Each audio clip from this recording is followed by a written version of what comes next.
저희 부부가 2월 21일 날 입국해서요. 2달 반 정도 된 것 같습니다. 그래서 교회도 많이 오고 따로 뵀는데 이렇게 자주 뵈도 되나 싶을 정도로 자주 뵀던 것 같습니다. 언제 만나도 반갑고 또 너무 돌봐주시고 격려해 주셔서 참 감사하게 생각하고 있습니다. 오늘은 아무래도 뭐 선교복을 한 2번 정도 드렸지만 한 개의 한 기간을 결론 짓는다는 심정으로 선교 보고를 결론적으로 좀 드리고요. 그리고 잠깐 간단한 말씀을 나누도록 하겠습니다. 잠깐 기도하며 말씀 나누겠습니다. 거룩하신 아버지 하나님, 멕시코 현장에 있는 선교의 이야기를 함께 나눕니다. 우리가 나눌 때에 우리 가운데 있는 선교의 마음이 더욱더 있게 하시고 주님을 사랑해서 선교하고 주님을 사랑해서 전도하고 주님을 사랑해서 예배하는 우리 성도님들의 모든 마음과 그 삶이 되도록 도와주시옵소서. 예수님의 이름으로 감사하며 기도했습니다. 아멘. 제가 준비한 자료를 보시면서 함께 보고를 드리겠습니다. PPT를 좀 띄워주시면 감사하겠습니다. 다음을 넘겨주시면요. 저희가 멕시코 저희 선교지의 선교 사역을 먼저 보고 드리기 전에 글씨가 좀 작은데 제가 짧은 시간에 세계 선교가 어떻게 흐르고 있다는 것을 자세하게 설명드릴 수는 없지만 간략적으로 중요한 내용을 말씀드리면 좋을 것 같아서 한 3장 정도 PPT를 준비했습니다. 맨 위에부터 글씨를 보시면은 2023년, 2022년, 2023년 자료인데요. 세계 기독교 인구는 한 32% 정도 된다고 합니다. 나머지는 무신론이거나 이슬람, 힌두, 불교권이라 그러고요. 교회 숫자는 한 420만 개 교회가 있다고 합니다. 멕시코 안에도 한 6만 5천 개의 교회가 있습니다. 적지 않은 숫자의 교회가 있습니다.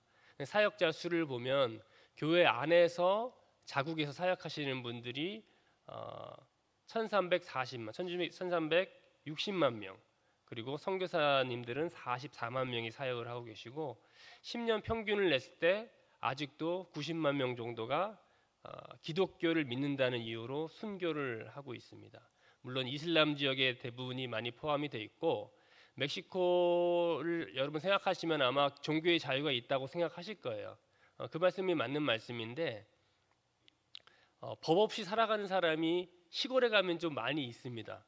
우리나라는 그런 분들이 없지만은 이게 좀 제3세계에 가보면은 법하고는 좀 상관없이 사는, 법이 미치지 못하는 곳에 사시는 분들이 계신데 좀 시골 지역이죠. 그래서 산에 올라가 보면은 이 공권력에는 미치지 않는 사람들이 있어서 대부분 천주교를 믿기 때문에 기독교 교회가 세워지면 교회를 무너뜨리고 사람을 죽이기도 합니다. 멕시코에도 그런 일이 일어납니다. 다음 넘겨주세요.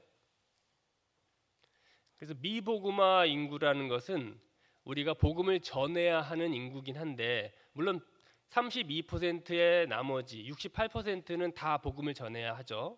그런데 여기서 보시는 27.8%의 인구 중에서는 예수 그리스도를 믿는 사람들, 교회에 다니는 사람이 2% 미만인 사람들을 이야기합니다. 그래서 우리는 이 사람들을 미전도 종족이라고 이야기하고요. 전체 인구 중에 81억 세계 인구 중에 22억 명 정도 차지합니다. 나머지도 전도를 해야지만 이 사람들한테 복음을 전했을 때 예수님 다시 오실 것이다. 지금 선교를 하시는 분들은 그렇게 믿고 있습니다. 그런데 22억 명을 전도하고 선교를 해야 되는데 가장 급한 일이겠죠. 이 삶이 그렇게 녹록지 않지 않습니까? 여러분 어떻게 사시는지 모르겠지만 저도 교회 섬기고 선교하고 그냥 일상생활을 살아도 가장 어려운 것은 죄와 싸우는 모습인 것 같아요. 죄 때문에 너무 힘든 것 같아요. 내가 죄 짓는 모습, 죄 편에 선 사탄이 나를 괴롭히는 모습, 그 모습 때문에 참 살기가 어려운 것 같습니다. 이 삶을 마무리 지으려면 예수님 오셔야 되는데 가장 우선되는 일이 미전도 종족에게 복음을 전해야 합니다. 그런데 우리가 얼마큼 투자를 하고 있는가는 가장 대표적으로 얼마나 많은 헌금이 그 미전도 종족의 전도 선교를 위해 쓰여지고 있느냐를 보면은 어느 정도는 나옵니다. 그래서 두 번째 내용을 보시면 전 세계의 교회에서 헌금되는 헌금이 1년에 700조 정도 된다고 합니다. 정확하게는 모르겠죠. 한 700조 정도 되는데 이 중에 미전도 종족의 선교를 위해서 쓰이는 돈은 4,500억.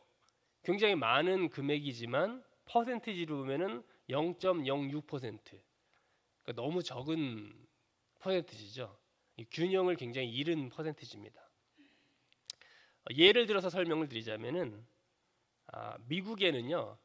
우리나라는 좀 그런 경우가 좀 이제 늘어났나요? 애완견을 많이 이제 기르시면서 강아지, 고양이를 많이 기르면서 이제 옷을 사입히잖아요. 뭐 장난감도 있다고 하는데 미국에는 그게 굉장히 일상화되고 굉장히 그 산업이 큽니다. 근데 어떤 선교단체에서 조사를 했더니 이 4,500억이라는 돈은 미국에서 1년간 뭐 추수감사절, 크리스마스 이런 연휴 때 애완견을 꾸미는 돈하고 똑같답니다. 그러니까 그 옷을 사입히고 장난감을 사주고 개나 고양이한테. 그러니까 이 4,500억이라는 금액이 어떻게 보면 전 세계적으로는 굉장히 하찮은 금액일 수가 있는 것이죠. 1억 원 수입 중에 우리가 1억 원을 벌면은 1,000원 정도 이 미전도 종족을 선교를 위해서 헌금을 한다고 합니다. 그런데 앞에서 말씀드린 바와 같이 가장 우선적으로 돼야 할 일인데 예수님 다시 오시기 위해서 그런데 1억 원 헌금이 들어오면 1,000원 정도 수입이 들어오면 1,000원 정도밖에 쓰여지지 않는 비대칭 구조, 좀 균형을 잃은 헌금의 사용이 표시되고 있습니다. 다음 넘겨주시죠. 한국 선교 이야기를 좀 하겠습니다. 한국 선교사의 파송 현황인데요. 이 숫자는 선교사님들 숫자입니다. 그래서 맨 오른쪽에 2019년 보면은 28,039명으로 계속 늘어나고는 있습니다. 근데 당연히 늘어나는 것이 한 명이라도 파송은 되니까 선교사가 한 명이라도 파송은 되니까 숫자는 늘어나는데 밑에 오렌지색인데요. 오렌지색은 뭐냐면 선교사 증가 수입니다. 1년마다 얼마나 많은 선교사가 증가되었는가. 그러니까는 한 명이 선교사로 나가고 한 명이 은퇴를 했으면 제로가 되는 겁니다. 근데 두 명이 나가고 한 명이 은퇴를 했으면 1이 되는 것이죠. 근데 보시면은 2016년에 제로라고 표시가 되어 있습니다. 0명이에요. 선교사님들 나가시긴 했지만 그만큼 들어오셨다는 얘기거든요. 그리고 그래프를 길게 보시면 점점 줄어들고 있습니다. 교회에서 성도들도 줄어들고 좀 안타깝게는 우리 차세대 어린이들, 청년들이 많이 줄어들기도 했는데 선교사들도 줄어들고 있습니다. 그래서 2018년에 557명, 46명. 그러니까 한국 선교가 자랑을 많이 했었어요. 우리나라가 미국 다음으로 두 번째로 전 세계에서 선교사를 많이 파송하는 나라다. 굉장히 자랑을 하고 자랑스러워했고 했는데 그 당시에는 정말 자랑뿐인 줄 알았는데 약간 바람이 많이 들어갔던 것 같아요. 그래서 지금은 어쩔 수 없이 이 하락세 그리고 한국 선교의 주도권의 이 세월들이 지고 있다는 것을 부인할 수가 없습니다. 그래서 점점 더 줄어들고 있다는 것. 그리고 은퇴 선교사가 점점 늘어나죠. 이제 예전에 나가셨던 이제 전임 선교사님들, 뭐 60대, 70대 선교사님들이 은퇴를 하시면서 이제 은퇴하시는 분들은 늘어나고 새로 오시는 분들은 좀 줄어들고 이런 추세를 보이고 있습니다. 다음 넘겨주시죠. 나가신 지역은 아시아가 제일 많습니다. 13,659명 정도 되고 골고루 나가셨는데 저희도 중남미 지역이라서 그렇게 위험한 지역은 아닌데 사실은 가장 많이 있고 많이 일을 해야 되는 지역은 중동 지역인데 중동 지역은 974명으로 좀 적은 퍼센티지를 보이고 있습니다. 다음 넘겨주시죠. 선교사 나이대를 보니까 여러분 보시는 바와 같이 60대가 25.85%입니다. 저거는 50대가 38.55% 그리고 40대가 25.17%로 40, 50, 60대가 거의 대부분을 차지하고 위쪽에 보시면 잘 보이시진 않지만은 거의 보이지가 않지만은 20대가 0.78% 거의 없는 것이죠. 그리고 30대가 6.14%로 이제 시니어 선교사들이 굉장히 많아지고 있어요. 많아지고 있어서 우리 어른들이 선교를 정말 열심히 하시는구나. 그래서 칭찬할 수 있죠. 근데 반면으로는 이 젊은이들이 더 이상 나가지 않는 그런 추세를 보이고 있고,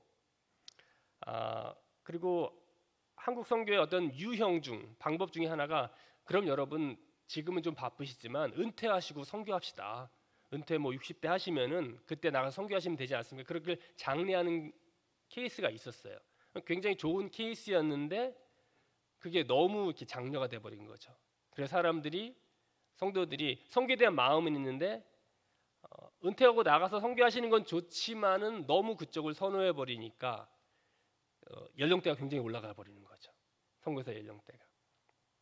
물론 이제 어른들이 선교하는 건 너무 좋습니다만은 그 젊은이들이 더 열정적으로 활동적으로 좀 선교를 했으면 좋겠다. 그런 바람은 있습니다. 넘겨주시죠.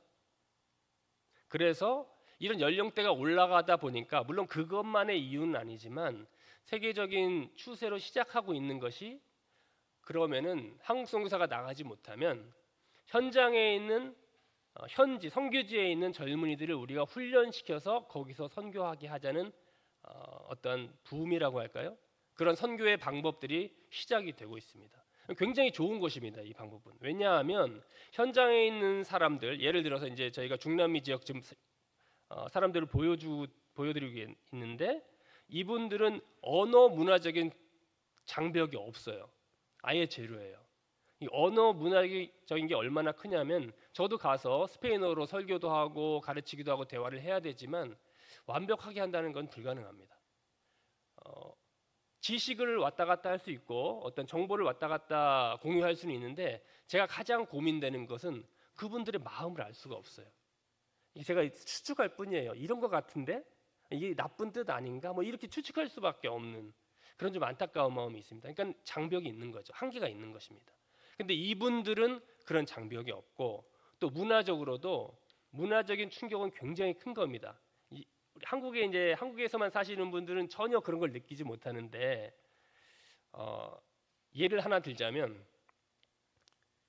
멕시코 분들은, 물론 이게 안 좋은 얘기지만 좀 감안을 하고 들으시면 좋겠습니다. 그 시간을 참 안 지키시는 경우가 많아요. 근데 이게 시간을 안 지키면, 한국 사람들은 시간을 굉장히 중요하게 생각하잖아요. 그래서 정시에 12시까지다 그러면 12시에, 뭐 예배가 12시까지면 12시 시작을 해야 되잖아요. 근데 이분들은 만약에 밥 먹으러 약속을 했으면 한 30분 늦는 건 기본이에요. 그리고 제가 교수 회의를 할 때, 제가 밥을 이번에 살 테니까 여러분 1시까지 오십시오. 그러면 1시간 늦는 경우가 있거든요. 근데 1시간 늦으면은 약간 미안해야 되잖아요. 그죠?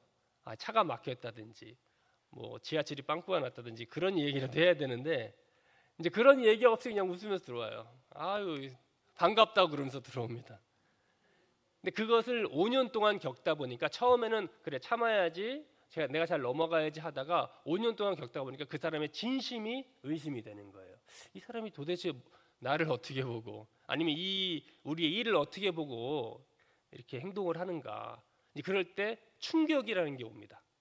어떤 삶의 생각에 또는 삶의 충격이 오기 때문에, 그 충격을 완화하는 게 선교사한테 되게 중요한데, 이 현지인 선교사들한테는 이제 그런 게 없는 것이죠. 그래서 이들을 훈련해서 선교하게 하고, 또 원하면 다른 나라로 파송을 시키자, 그런 붐이 일어나고 있고, 지금 다 표시는 안 됐지만은 이 이외에도 더 있습니다. 그래서 한 20명 정도 저희 선교단체에서 훈련시켜서 선교를 하도록 지금 장려를 하고 있습니다. 다음 넘겨주시죠. 네, 여러분 아마 기억하시는 분은 한 반 정도는 아시는 내용일 거예요. 근데 혹시 다른 분들을 위해서 간단하게 저희 선교지 내용을 설명해 드리겠습니다. 저희가 사역하고 있는, 저희 신학교를 통해서 사역을 하고 있는데, 저희 신학교가 자리한 곳은 멕시코 뿌에블라라고 하는 도시고, 멕시코 지도를 보시면은 거의 중앙에 위치해 있습니다. 다음 넘겨주시죠. 왼쪽 건물이 저희 학교 건물 이름이고요. 오른쪽은 이제 수업 받다가 우리 목사님, 교수님이랑 학생들이랑 찍은 사진인데, 학교는 2015년 1월에 개교를 했고요. 저희는 2019년 8월에 저희가 중간 두 번째 교장 선생님이라 할까요? 두 번째 디렉터로 저희가 들어가서 5년 동안 사역을 했습니다. 저희 학교는 2년 동안 30과목을 이수를 하면 졸업을 하는데, 우리들이 아는 신학 대학원은 아닙니다. 이 대학교를 졸업하고 가는 신학대학교는 아니고 멕시코의 교육 체계가 좀 독특한 게 있어서 고등학교와 전문대학 사이에 프레파라토리아라고 하는 중간 단계 교육 과정이 있어요. 그래서 그 중간 단계라고 보시면 되고 우리 학교를 졸업한다고 해서 목사 안수를 준다든가 아니면 어떤 자격증 그런 것을 받지는 못합니다.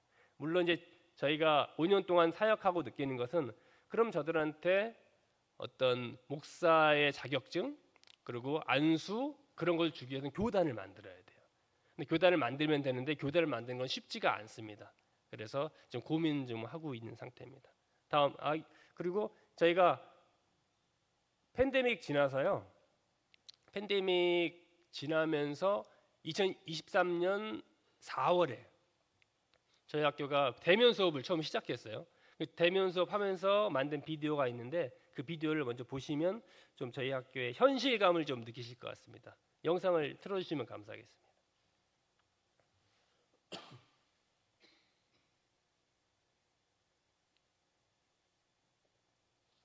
네, 첫 번째 영상 틀어주시면 되겠습니다.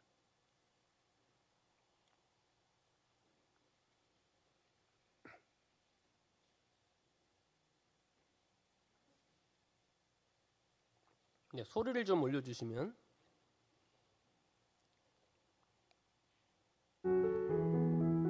네, 학교 모습이고요. 이건 2020년. 네.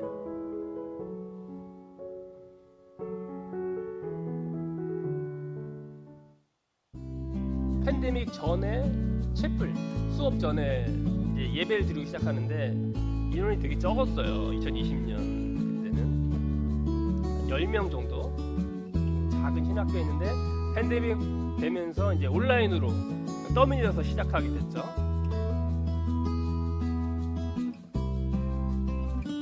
팬데믹 때 식량도 나눠주고 했는데요. 졸업식도 온라인으로 하고 그랬습니다.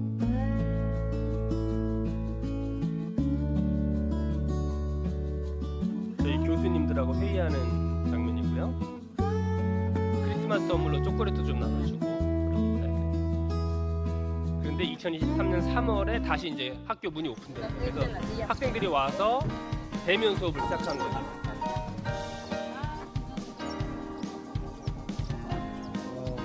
요 장소는요 저희 학교 뒷문이라고 생각하시면 됩니다. 뒷문에 좀 공터가 있어서 학탄을 세울 수 있고 이 학생들은 학교에서 한 2시간 40분 정도 걸려서 차 타고 왔습니다. 그래서 9시 수업 시간을 마치려면 거의 5시 정도에 출발을 해야 돼요.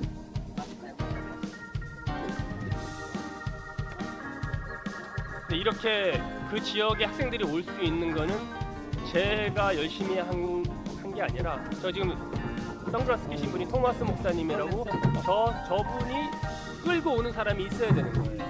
물론 차도 많지가 않아서 저 차가 있는 사람이 필요한 거죠. 그러니까 누군가의 도움이 참 절실한 겁니다.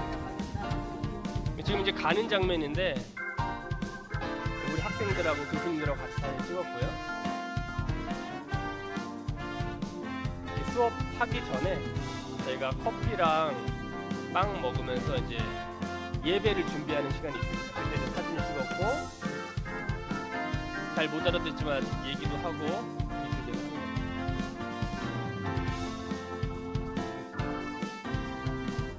왼쪽에 계신 분이 저희 학교 최고령이었던 64세 정도 됐던 할머님이시고 고등학생들도 있습니다.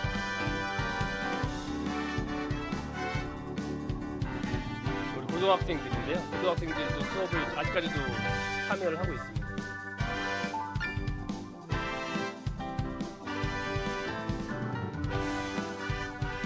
꿀도라고 써있는데 예배라는 뜻이고요. 저희가 예배 드리고 수업을 시작합니다.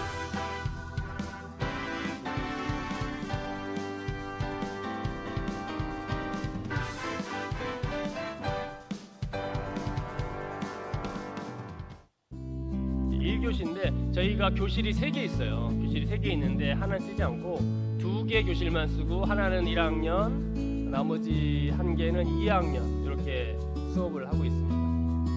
학생들도 반반 나누고 선생님들도 교수님들도 4분이 이때는 5명이었는데 4분이 이제 각자 들어가서 수업을 하고 계시죠.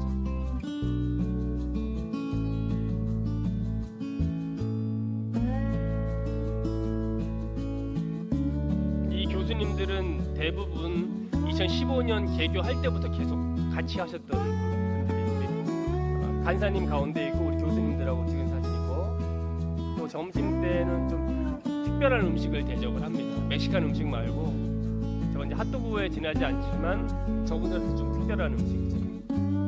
이제 갈 때 사진.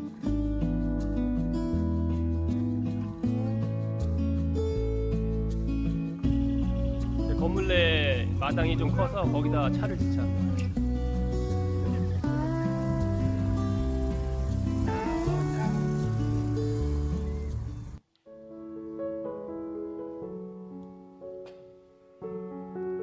영상을 보시니까 좀 현실감이 이렇게 보이지 않으세요? 피부로 좀 와 닿으시죠? 그 건물도 그렇고 학생들도 그렇고, 여러분 그 수업이 어떻게 진행되시는지 더 알고 싶으시면 여러분이 오시면 됩니다. 오셔서 진짜 저걸 하고 있는지, 박성주 선생가 저 사람들을 꾸며서 사진만 찍고 보고용으로 만들었는지 여러분 와서 확인을 하시면 됩니다. 그 8월에 그 멕시코 시티하고 인천공항하고 직항이 다시 열립니다. 원래 있었는데 없어졌거든요. 근데 다시 열린대요. 그래서 일주일에 꽤 많이 운항을 한다고 그러는데 한 13시간 정도 오시고 거기서 버스 타고 2시간 반 내려오시면 뭐 겨우 16시간 정도면은 저희 선교지 오실 수 있습니다.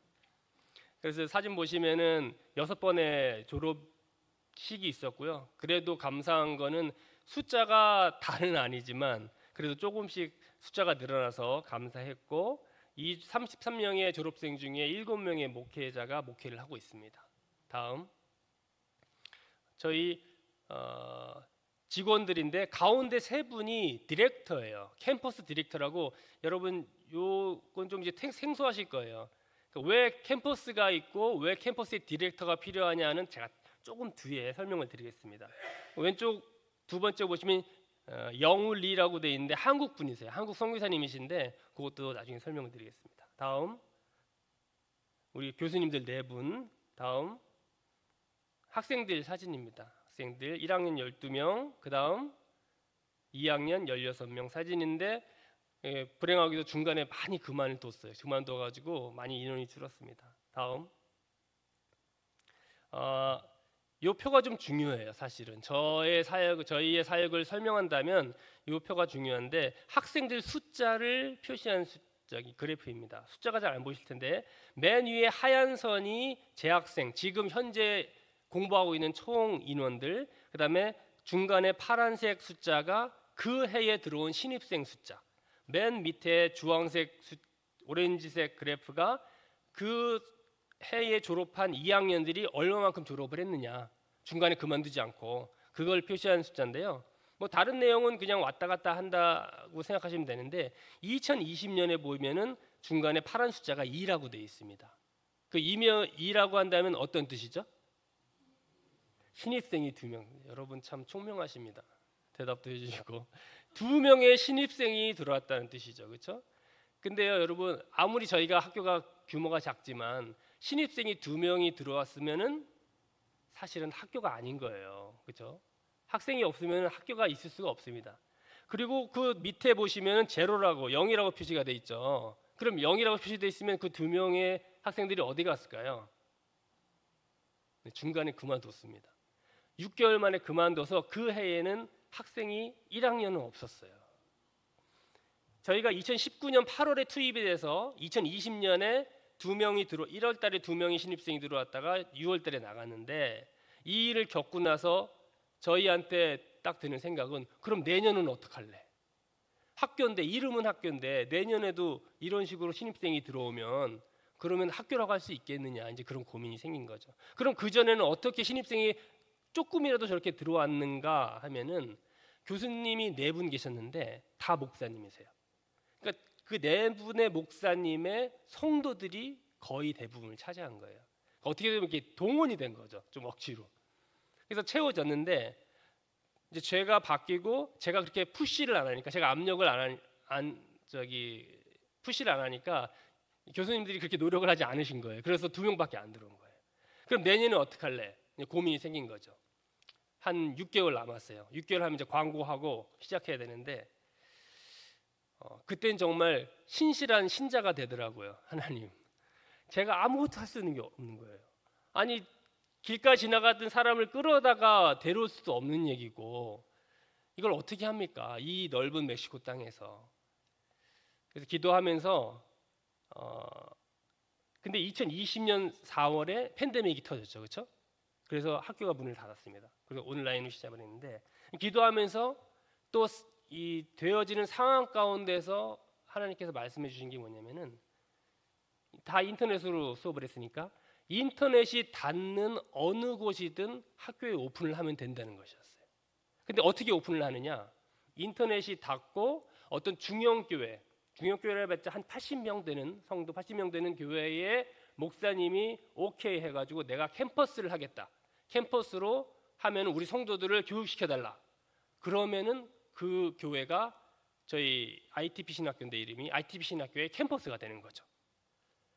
그러니까 그 목사님하고 거래를 하는 거예요. 그러니까 저는 결과적으로는 저희는 신입생을 모집할 필요가 없는 거예요. 그 목사님이 모집을 하는 거죠. 자기들 성도하고 그 주위에 사는 사람들을 와서 배워라 해서 2021년부터 그 캠퍼스를 만들기 시작했습니다. 2021년 오른쪽 위에 보시면 하얀 네모 3개가 있는데요. 그게 캠퍼스 간판이에요. 그 지역 이름 써 있고 와우치난고 솔떼백 띠우아나라고 써 있는데 2021년에는 간판이 없죠. 저 때는 교회에다가 오픈한 게 아니라 선교 단체, 멕시코에도 선교 단체가 있는데 선교 단체에다가 컨택을 해서 당신들을 캠퍼스로 오픈하고 당신들이 훈련시키는 목사님들을 오게 해달라 그래서 21명이나 신입생이 왔는데 6명밖에 졸업은 못했습니다. 아무튼 22년부터 본격적으로 캠퍼스가 개척이 돼가지고 15명, 17명, 올해는 12명 신입생이 와서 신입생 걱정을 덜게 된 거죠. 그러니까 오히려 팬데믹에 안 좋은 것들이 저희 신학교에서는 하나의 돌파구가 되는 계기였습니다. 다음 넘겨주시죠. 그래서 보시는 바와 같이 맨 밑에 뿌에블라라고 쓰고 가로치고 연도가 쓰여 있는 것은 그 캠퍼스를 오픈한 해예요. 그래서 2015년에 오픈을 했고 그 위로 솔떼백, 와우치난고, 띠우아나는 2022년, 2023년에 오픈하면서 그 교회에다가 저는 간판만 달아줘요. 간판만 달아주면 그 목사님이 얻으시는 게 별로 없잖아요. 그래서 교회들이 가난하니까 뭐 이런 큰 빔 프로젝트가 있는 것도 아니고 그러면 우리가 수업을 위해서 한 75인치, 70인치짜리 TV를 사드려요. TV 사드리고 책상하고 걸상 요것만 준비해드리면 뭐 저희 클래스뿐만이 아니라 다른 일에도 쓰실 수 있으니까 그런 면에서도 좋으신 거죠. 그래서 3개의 지역을 오픈을 했고 맨 왼쪽 위에 띠우아나라는 지역은 한인 선교사님이 하시는 교회인데 아까 사진에 보셨을 거예요. 한인 선교사님 계시는데 한국인 선교사님이 우리 교회에도 신학교를 좀 오픈할 수 있게 해달라 그래서 원래는 가까이 하려고 그랬어요. 전체적으로. 왜냐하면 제가 가봐야 되니까 저희가 가서 간식도 좀 사고 학생들 얼굴도 봐야 되는데 띠우아나는 비행기로 2시간 정도 걸립니다. 그래서 가볼 수는 없는 곳인데 오픈을 좀 해달라 그래서 저희는 예외적으로 저희가 캠퍼스를 오픈해서 지금 현재 4개의 캠퍼스를 운영을 하고 있습니다. 다음 보내주시죠. 캠퍼스 사진인데요. 시계 방향으로 보시면 뿌에블라 캠퍼스 저희 본교죠. 본교 와우치난고 보시면은 건물 안에 있잖아요. 학교 건물이 아니라 교회 건물입니다. 그러니까 증산제일교회로 보시면은 이 본당에 학교를 대신하는 거예요. 매주 토요일 날. 그리고 밑에 솔떼백 캠퍼스, 그다음에 띠우아나 캠퍼스 이렇게 작은 예배당에 책상을 놓고 학교로 변신을 시키는 거죠. 다음.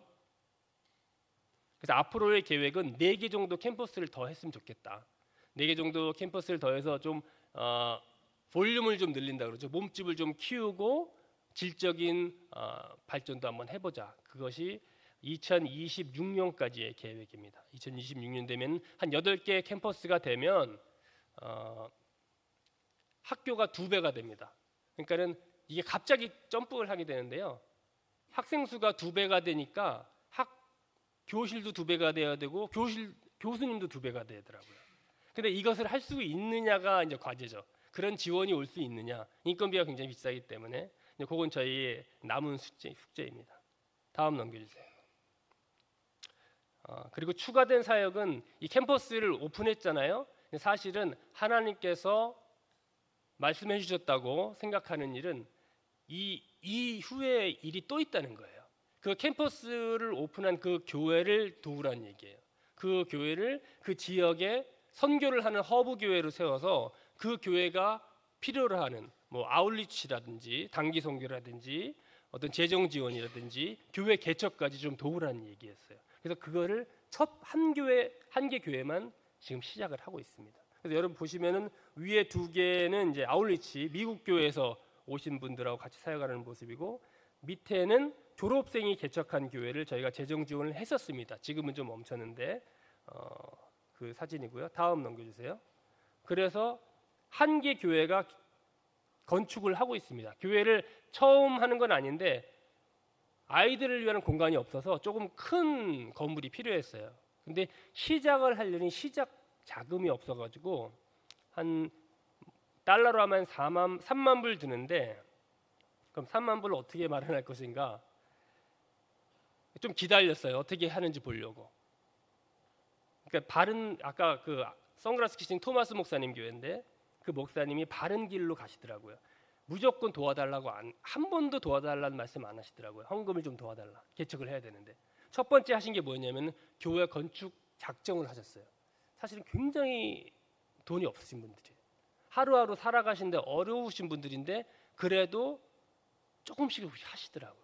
그래서 첫 번째 그 작정했습니다라고 보는 표를 보는 순간 제가 돈은 없지만 제 뒤에 교회들이 돈이 있으니까 헌금을 좀 도와주십사 하고 미국에 있는 한인교회에다가 요청을 해서 10,000불을 요청을 받았어요. 10,000불을 지원받아서 시작을 하게 된 거예요. 시작을 하고 10,000불은 교회에서 헌금하고 10,000불이 비잖아요. 10,000불은 목사님 차를 팔기로 했어요.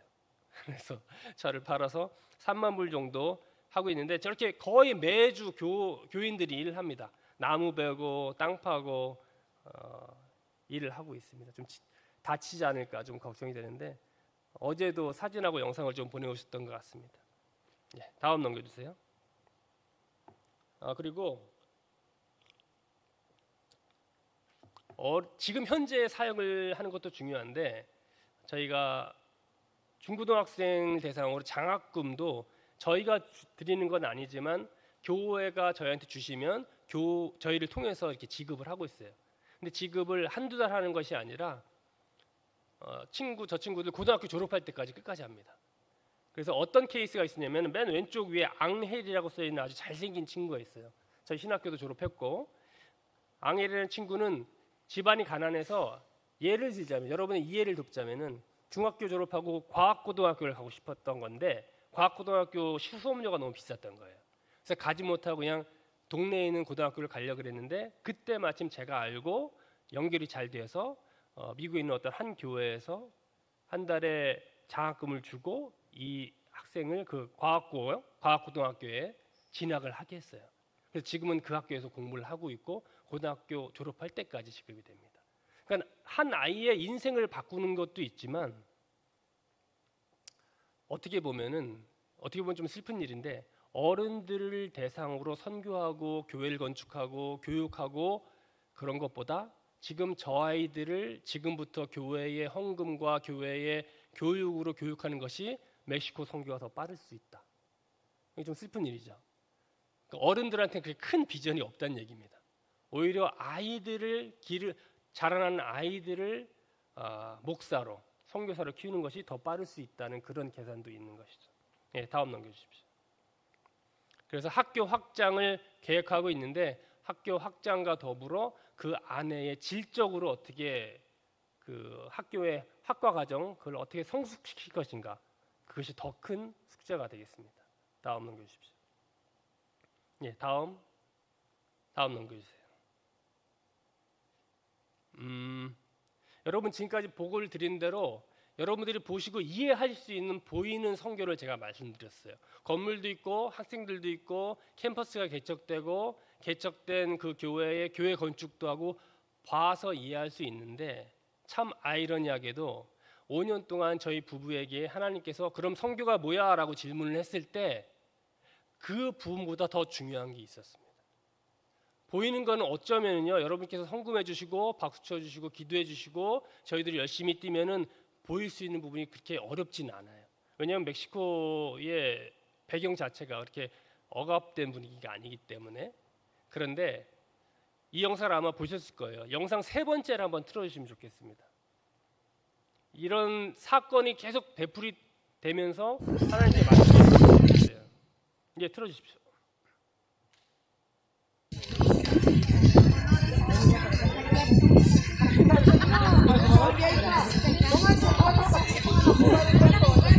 네, 저 학생이 한 중학생, 아마 기억하시는 분도 계시는데 중학교 정도 되는데, 다시 한번 틀어봐 주실래요? 짧으니까 자세히 보세요. 저 학생의 그 행동을 한번 보시면 좋을 것 같습니다. 제 아내가 선물을 주고 인사를 하고 돌아가는데 뭐라고 말을 붙였고 제 아내가 대답을 했습니다. 이제 저때 팬데믹 때인데 2020년 정도 됐었는데, 저 자매가, 저긴 굉장히 가난한 동네입니다. 너무 가난해서 집에 페인트 칠을 못하는 벽에, 그래서 다 색깔이 똑같아요. 회색이에요. 벽돌색인데, 저 자매가 저 일이 있기 몇 주 전에 성령님께서 꿈에 나타나셔서 너는 일본 가서 일본 선교를 하라 그랬대요. 직접 음성을 들으시고 만나주신 거죠. 근데 선교지는 사실 비일비재합니다. 특별히 어려운 지역일수록 이런 일이 많은데, 그런데 어느 날 마을에 시끌벅적한 걸 보니까 어느 동양인 부부가 차에다 음식을 잔뜩 싣고 와서 음식을 나눠주고 있는 거예요. 차에서 내린 거니까 동양인이에요.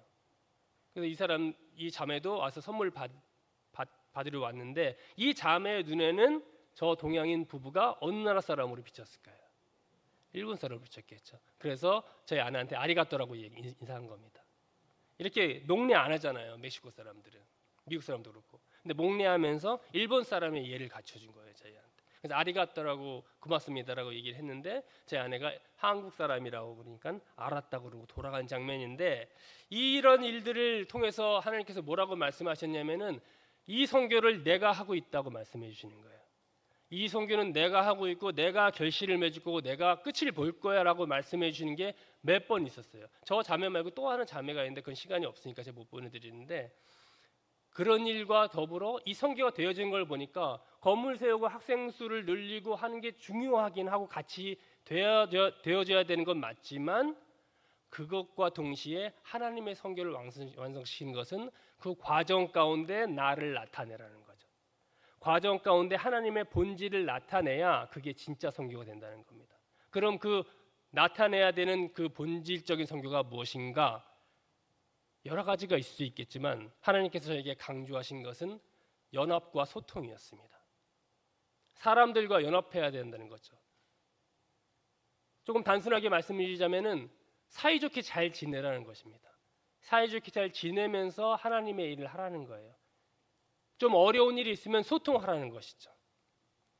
그거를 어떻게 세울 것이냐가 너무 큰 숙제가 된 거예요. 캠퍼스 세우고 학생들 수를 늘렸는데 너무 많은 실패를 맛본 거죠. 어려움을 느꼈고. 저희 사실 현실적으로 대한민국 선교가 그런 보이는 선교에 너무 집중되어 있는 것 같아요.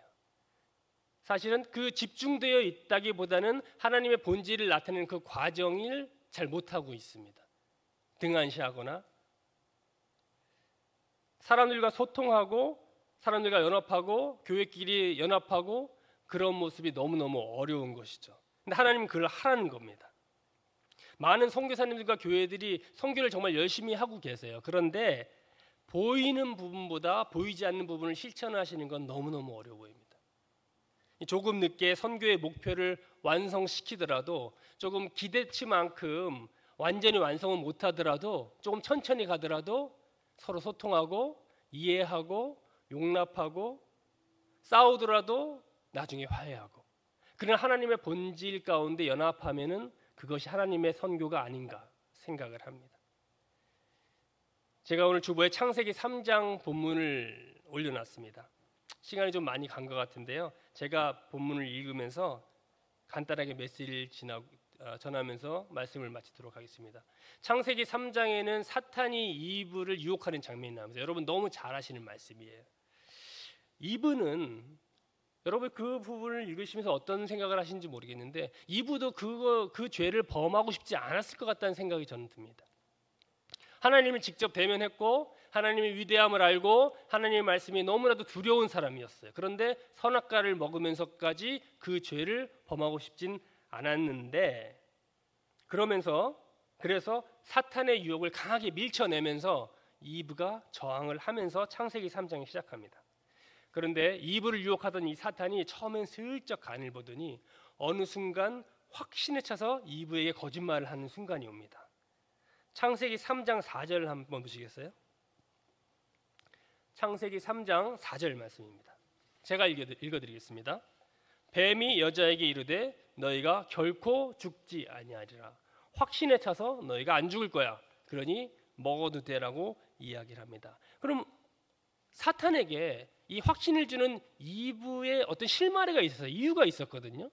2절과 3절입니다. 다 함께 읽어보겠습니다. 시작. 여자가 뱀에게 말하되 동산나무의 열매를 3절도 동산 중앙에 있는 먹지도 말라 만지지도 말라 너희가 죽을까 하노라 하셨느니라. 이브의 이 말을 들으면 하나님의 명령을 내가 정확하게 들었고 정확하게 이해했고 또 기억하고 있어. 그러니 날 건드리지 마. 이런 이야기 같습니다. 자, 하나님이 그렇게 명령을 하셨을까요? 2장 16절 17절에 돌아가면은 하나님께서 이 선악과에 대해서 명령하신 명령이 직접 나와 있습니다. 2장 16절 17절 함께 읽겠습니다. 시작. 여호와 하나님이 그 사람에게 명하여 이르시되 동산 각종 나무의 열매는 내가 임의로 먹되 선악을 알게 하는 나무의 열매는 먹지 말라. 내가 먹는 날에는 반드시 죽으리라 하시니라.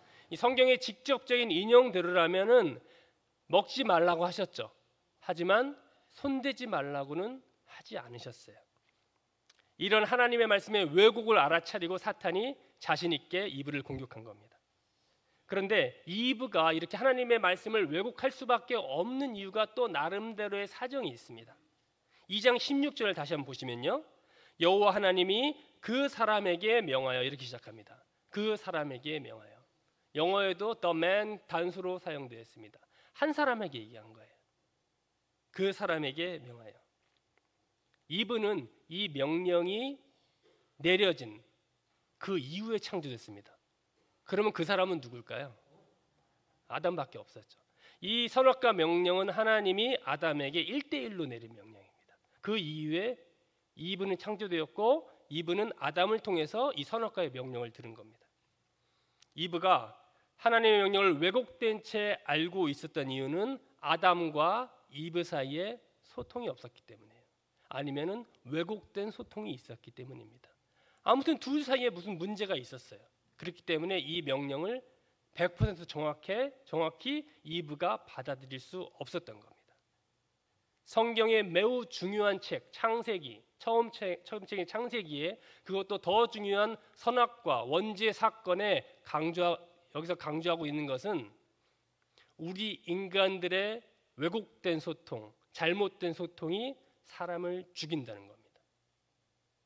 소통이 없으면 혹은 소통이 왜곡되면 뒤틀려 버리면 또는 소통을 해야만 하는데 마음에는 소통에 대한 이야기가 있는데 상대방이 듣고 싶은 말만 한다든가 듣고 싶은 말만 듣는다든가 아니면 우리들의 위선이 신앙과 인격의 위선이 우리를 정직하게 솔직하게 소통 못하게 한다면 우리들의 교회는 또 우리 크리스찬의 삶은 하나님을 기쁘시게 할 수 없습니다. 선교지는 병들고 우리도 병들게 됩니다. 여러분 소통하지 않아도요. 사람하고 소통하지 않아도 교회와 사람과 선교단체와 우리가 열심히 하고자 하는 그 기독교 단체들과 소통하지 않아도 학교 지을 수 있습니다. 학교 엄청나게 늘릴 수 있고요. 학생들을 엄청나게 모집할 수 있습니다. 학교 캠퍼스를 몇 개라도 늘릴 수가 있습니다. 심지어는 사람을 전도해서 그 사람을 회심시킬 수도 있습니다. 하지만 결국 우리는 병들게 됩니다. 하나님의 본질이 우리의 삶의 과정 가운데 선교의 과정 가운데 나타나지 않으면 우리가 소통하지 않고 우리가 연합하지 않으면 우리는 결국은 병들게 됩니다. 병들면 죽거나 아니면 죽은 것도 모르고 병든 채 살아갑니다.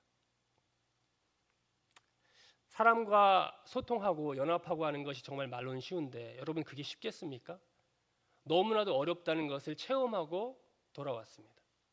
그 예를 말씀드리고 싶지만 그 예를 말씀드리기에도 참으로 창피하고 어렵고 그런 것들이 교회와 선교지에서 일어나고 있습니다. 하지만 어렵기 때문에 우리가 이 일의 우선순위 첫 번째로 둬야 됩니다. 그리고 열심히 해야 됩니다. 노력해야 됩니다. 집중해야 하고요. 우리가 교회에서 예배 때마다 성경 공부 때 공동체 때 구역으로 모이면 이 일을 많이 이야기해야 됩니다. 우리가 어떻게 하면 소통할 수 있을까? 어떻게 하면 연합할 수 있을까? 하나님의 뜻이 무엇일까? 자꾸 떠올려야 됩니다.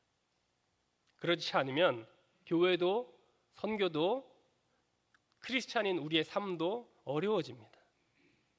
반대로 하나님의 소통과 연합이 일어나면 우리들의 삶에 성령님께서 지금까지 보지 못했던 놀라운 기적을 보게 됩니다.